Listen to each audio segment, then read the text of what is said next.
Hey everyone, Matt from Total MTG here, and today I have my top 10 rares, mythics for Guilds of Ravnica. Now let me just say, if you didn't see my top 5 commons and uncommons, please go and check. There will be a little link below, and there'll be probably various things popping up on the top of the screen for you to go and see that video. But so, today we're doing the rares and mythics. I've made it into a top 10 because I've put together the rares and the mythics. You know, I didn't want to do top 10 mythics because it'd probably take most of them away. But so I've mixed up the two. Now these are just my personal choices. As I always say, yours may differ. And I want to see yours in the comments, and I will always meet you there for a chat as well. So make sure you comment below, hit the like button if you like what you see. But let's get off with my top 10 rare mythics from Guilds of Ravnica. So first of all, I'm just going to do an honourable mention because, you know, these are just absolutely amazing, and although they would be in the top 10, I just want an honourable mention these so I could just put some other cards in. All the Shock Lands are coming in as honourable mentions because it's just absolutely amazing to have these backs. Steam Vents, Sacred Foundry, everything like that. Brilliant to come back. I was hoping maybe for fetch lands, but I suppose they didn't want to make standard into modern. Would have been nice maybe in the next set if we get them. Oh, I'm only joking, it'll never happen. But all the Shock Lands, honourable mention, brilliant to have you back into standard. So coming in at number 10 is Mnemonic Betrayal for me, a mythic to start us off. 1 blue and a black sorcery. Cool, fun card this one. Exile all cards from all opponents' graveyards. So where it says all opponents, possibly will be good for EDH, possibly. You may cast those cards this turn. You may spend mana as though it was a mana of any type to cast those spells. And at the beginning of the next end step, if those cards remained exiled, you have to return them to their owners' graveyards.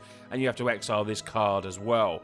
But imagine what these shenanigans you can do with this card. If you possibly in Commander it may be a lot better. Standard it might see some play, might be a little bit of a fun card to build around.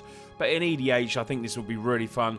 Multiple players, multiple graveyards, casting, you know, multiple cards. You just don't know. If you're ramping up and you're doing other stuff, end of game you might have a lot of mana left and then you can cast this, and who knows, you might be casting, you know, cards to win the game, which would be really cool. Mnemonic Betrayal comes in at number 10.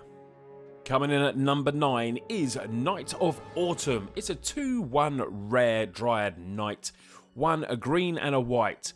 When Autumn enters the battlefield, you get to choose one. So you can either make it bigger and put 2/1/1 counters on the Knight, which obviously will make it a 4/3 for 3, which is pretty sweet. You either then get to choose to destroy target artifact or enchantment, or you can gain 4 life.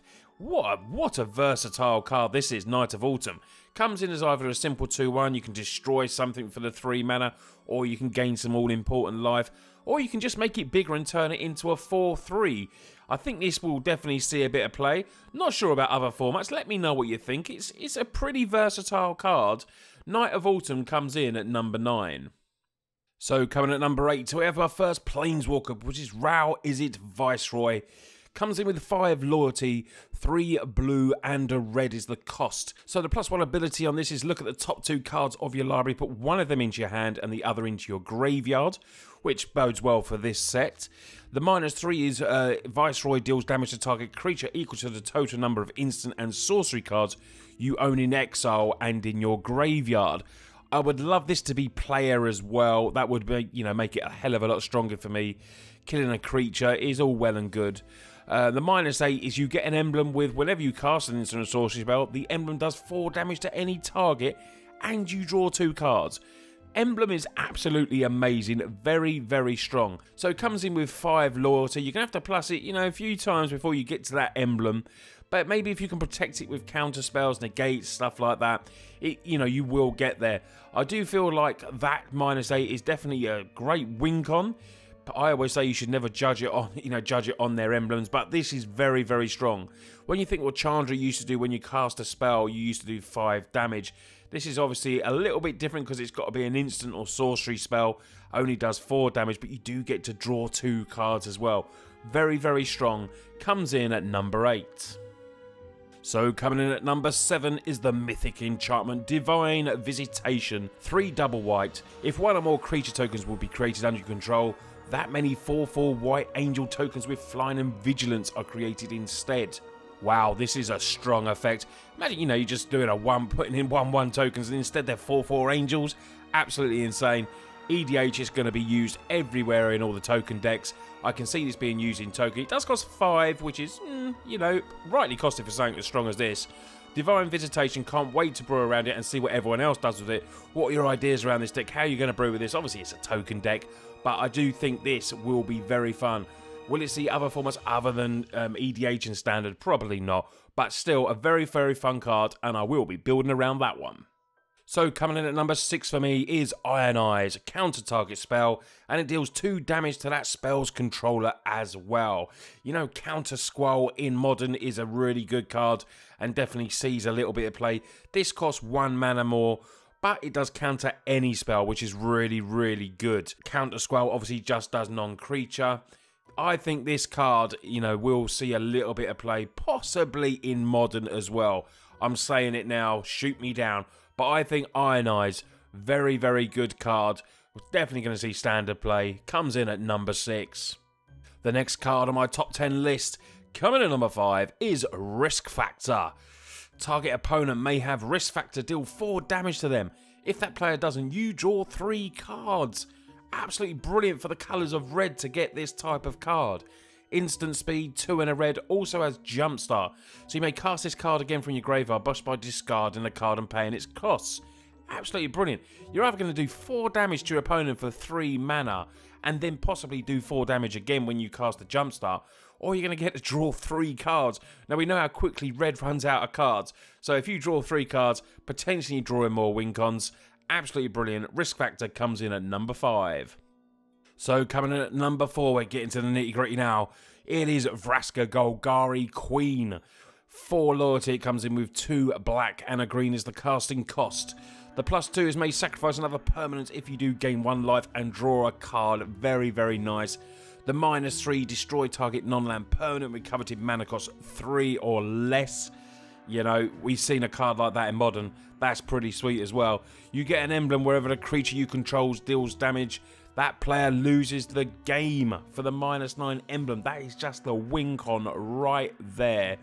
Vraska Golgari Queen has certainly been growing on me a little bit since I first saw it spoiled. I really do like this. For 4 mana cost, that's pretty cool. Someone said to me, Vraska, you know, that's the cheapest cost for a Vraska. I think that's right. So it's pretty cool because I wanted to see it maybe at 3 mana. But 4 mana is, you know, is probably right for this. People will put this in their, you know, black-green decks. It's going to go in there. Vraska comes in at number 4. So coming in at number 3, the last blue card on my list, and it doesn't make the top 2. It's Mission Briefing, cost double blue, instant speed rare, surveil 2, then choose an instant or sorcery card in your graveyard, and you may cast that card this turn. If you would, put it in your graveyard this turn and exile it instead. The Surveil 2 is look at the top 2 cards of your library, then put any number of them into your graveyard. So you get to do that first, which is very, very strong for this. You know, it's like a Snapcaster Mage kind of effect. Well, it is that kind of effect, but you're obviously not going to get the creature. But you get to Surveil 2, choose an instant sorcery card, then cast it. Very, very strong card, this. Blue players will love this, you know, going through their instants and sorceries, looking at the top 2, putting something powerful possibly in there. If not, you know, just going through your deck. Mission Briefing for me is going to be in a few of my decks, I certainly feel, because I want to brew around it. So, Mission Briefing makes the top 3, comes in there at number 3. So, coming in at number 2 for me is a big flying trample nightmare demon known as Doom Whisperer. There's just constant upsides with this card, which is why it's so highly ranked for me. It's a 6/6 flying trample demon for 5 mana. You get another upside as well. You get to pay 2 life and surveil 2, so your graveyard shenanigans are going to be perfect with Doom Whisperer. This is surely got to see play.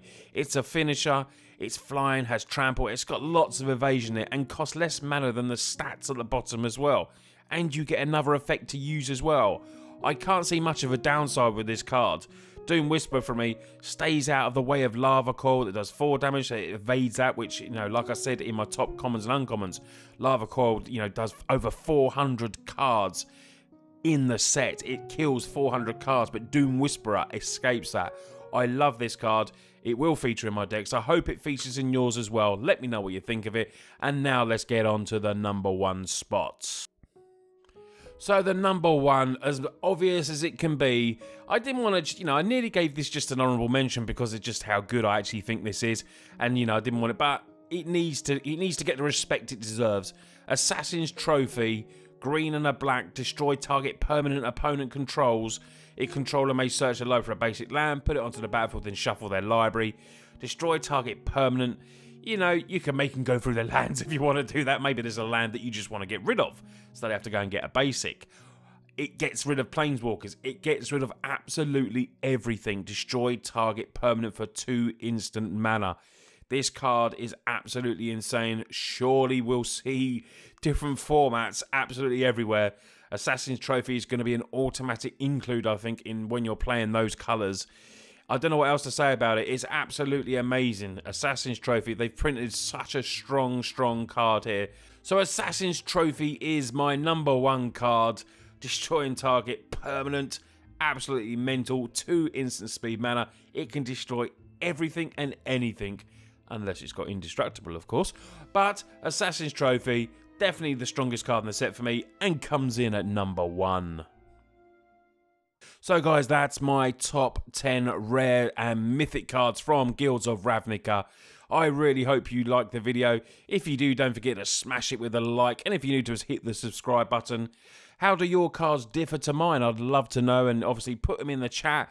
I'd love to, meet you there and discuss them all. Do you agree with mine? Do you think, not so much worried about the order, but a lot of the cards there, could obviously move up and down a few little places, apart from obviously the number 1 for me, which is just clearly the best card in the set. Anyway, guys, I just want to say thank you for taking time to watch the video, as always, and I will see you on the next one, which will, as always, be next Monday. Videos Mondays and Thursdays, and occasionally when I get time on a Saturdays. But anyway, guys, you lot take care. Have a cracking pre-release this weekend. I look forward to seeing how you all do, and I'll see you on the next video.